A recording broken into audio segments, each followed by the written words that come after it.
Hi guys, this is your girl Wakeji Kamore and welcome to Reflections by Wakeji Kamore.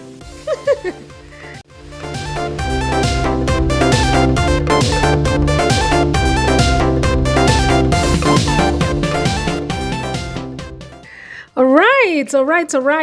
Welcome to the Bible summary. Welcome to the third day of this week and welcome to 2 Kings chapter 8. Again, please remember that I've not been reading word for word, so kindly pause this recording and read the whole of chapter 8 for yourself before you listen to the recording. If you're here for the very first time, please subscribe and hit the notification bell so that you don't miss anything that goes up. All right. So you guys remember the Shunammite woman? You remember the Shunammite woman?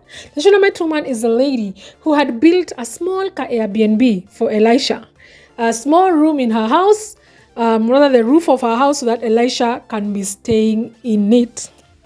She's the same woman who could not have sons, did not have a son. Rather, I don't know that she didn't have a child or she didn't have a son. Honestly, I'm not sure which is which. But the thing is, she didn't have a son. The Bible records that she didn't have a son. And Elisha prophesied that she would have a son, and she got a son. And then the son got unwell. The son died. And then Elisha brought him back to life. That's the Shunammite woman we're talking about.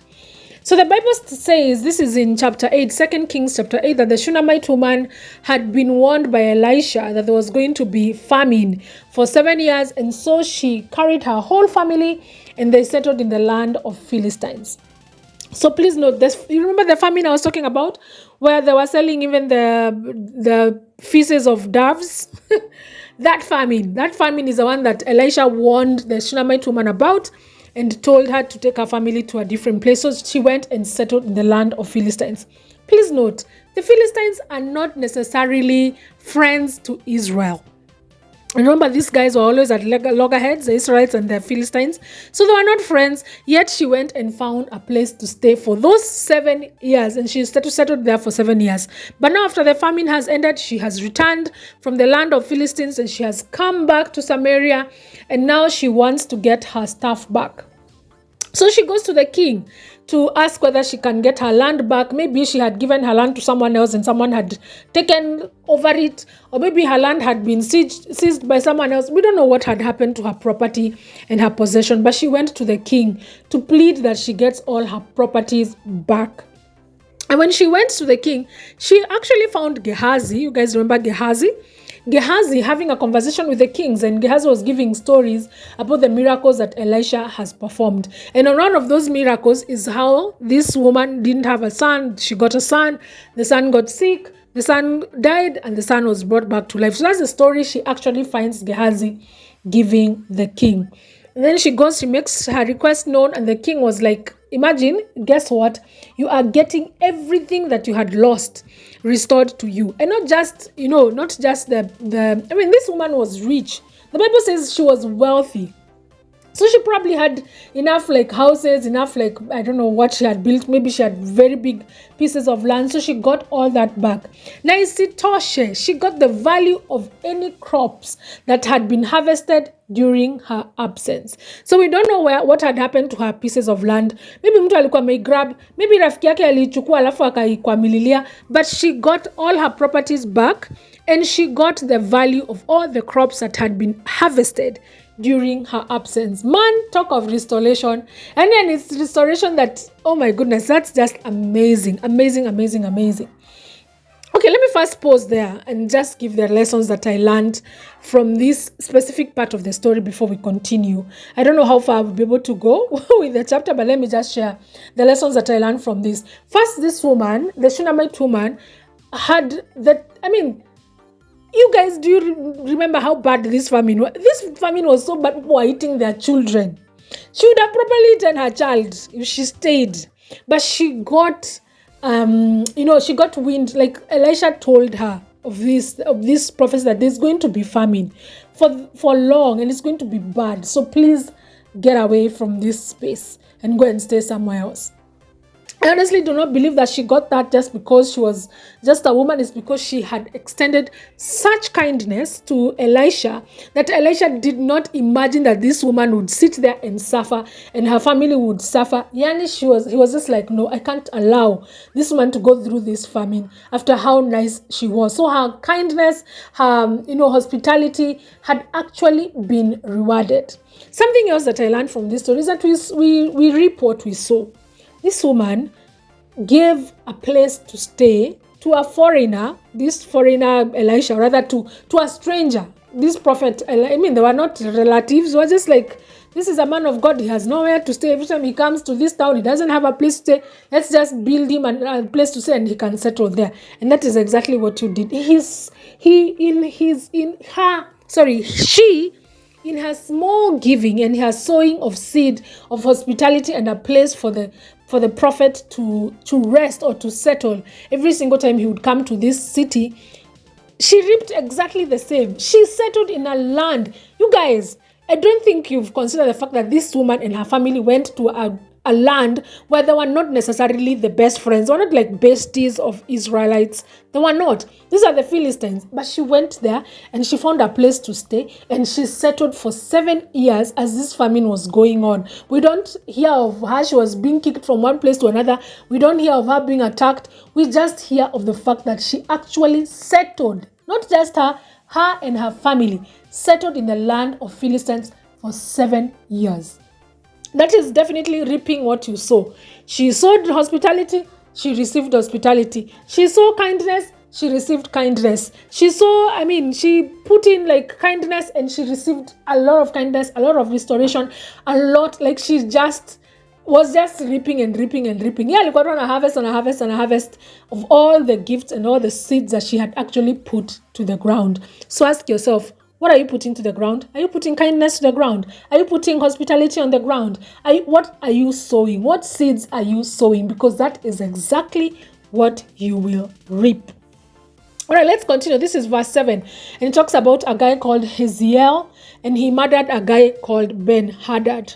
So Ben-hadad is the king of Aram. So Ben-hadad is the king of Aram. This Hazael guy is like an officer or a servant of his. So Ben-hadad, I'm imagining by this time he's sick. I mean, this is the guy who has seized Samaria. He has tried to fight these Israel guys. Like he has been there for a while. So he's sick.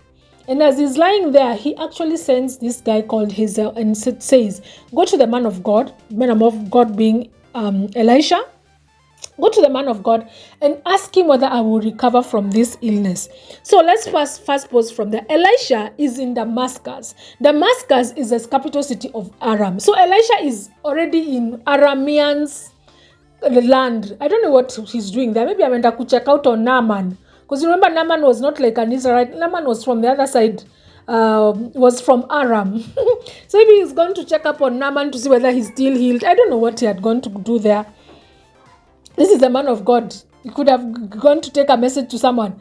But this is not like he's at Samaria. Akokwa Arams, and they're not necessarily the best of friends, like Israel and Arameans. So he's there, and when this king Ben-hadad heard that Elisha is in Damascus, he sent Hazael to go and ask him, will I recover from this illness? So Hazael loaded, gifts and the finest products of Damascus as a gift to Elisha, and he went and said to him, Nimetumwa, I will be sent by the king to come and ask you whether he will recover from this illness. And then Elisha says, go and tell him that he will recover. But actually, the Lord has shown me that he will surely die. So I don't understand what's happening here. So Elisha tells this servant of Ben-hadad, go and tell your king that he will recover. But actually, the Lord has shown me that he will die. So let's continue. So again, it says that Elisha stared at Hazael. I don't know why this is in the Bible, but Elisha did a stare down with this guy called Hazael until Hazael became uneasy. As in alimwangalia macho kwa macho, mpaka Hazael became very uneasy. And then Elisha started to weep. Like alimwangalia for a very long time, stared at him. This Hazael girl became very uncomfortable, and Elisha started to weep. So of course Hazael, this Gina is very ngumu. Can we just call him Haz for the sake of this recording? So Haz asks Elisha, okay, kwa nini unalia? What's the matter? And then Elisha says, I know the terrible things that you will do to the people of Israel. You will burn their fortified cities. You will kill their young men with swords. You will dash their little children to the ground, and you will rip open their pregnant women. Oh my goodness. So this stare that they were having, it's probably God was showing Elisha the things that this guy has would end up doing to the Israelites. Because remember, Arameans, Israelites, not Beshtis, they're enemies. So the Lord has shown Elisha what this Haz guy will end up doing. But this Haz girl is like, okay, how can a nobody like me accomplish such great things? First, I'm like, why is he considering these things as great? These are horrible things. But I get what he's saying, because he's basically saying, I can't do those things if I'm not the king. I'm just like a servant.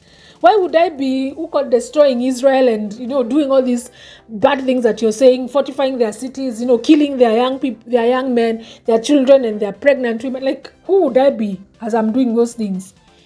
And then Elisha answered him, the Lord has shown me that you are going to be king of Aram. So apart from the fact that he was told that the king of Aram was going to die, he was shown what he would do to the Israelites, and then he was told that he was going to be king of Aram.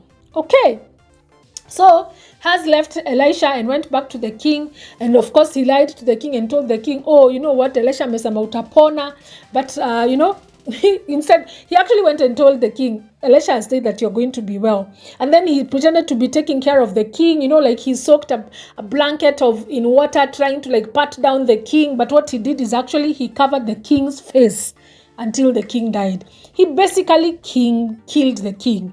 Haz killed Ben-hadad. Ben-hadad has killed Ben-hadad, and that is how he became the next king of Aram. So clearly, he's going to do all those horrible things to Israelites that Elisha has told him, because now he has become king.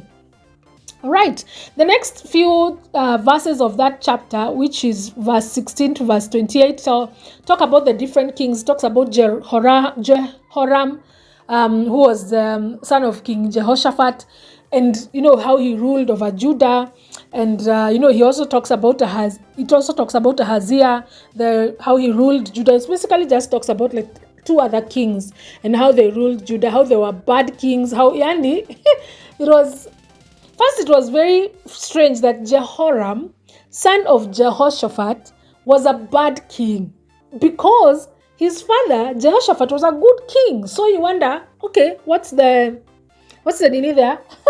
What happened there? But it says, but Jehoram followed the examples of the kings of Israel, who was as wicked as King Ahab, for he had married one of Ahab's daughter. So I don't think that he had bad upbringing. First, the thing is, he's from Judah. And then he went and married the daughter of the king of Israel, who was King Ahab. And I mean, Ahab was like the worst king and had the worst wife, Jezebel. So Amanda can marry the daughter of Jezebel or the daughter of Ahab. So it's not like he had bad upbringing. It's the person he married. You guys get that? That Jehoram was the son of King Jehoshaphat, who was a good king. So I believe he had good upbringing. But he went and married the daughter of the most evil king in Israel. And that is how he ended up, being as wicked as Ahab was. So it wasn't in his upbringing, it is in the person you marry. Arama the dukuduku. Gigi bia hapo. This I'm telling to myself, guys. This I am telling to myself. Anyway, this is why I'm going to end this chapter. I hope that you guys have learned from this chapter. First, I have learned the fact that whatever you sow is what you reap. And number two, that you can have the greatest upbringing, but then again, you go and get mixed up with the wrong people, and hapo na hapo ndo mambo zako zinaharibika. So anyway, I hope that you guys have learned. Please share what your lessons are from this chapter, and do have yourself a lovely, lovely day. This is Wakaji Kamore, and this has been Reflections by Wakaji Kamore. See you tomorrow.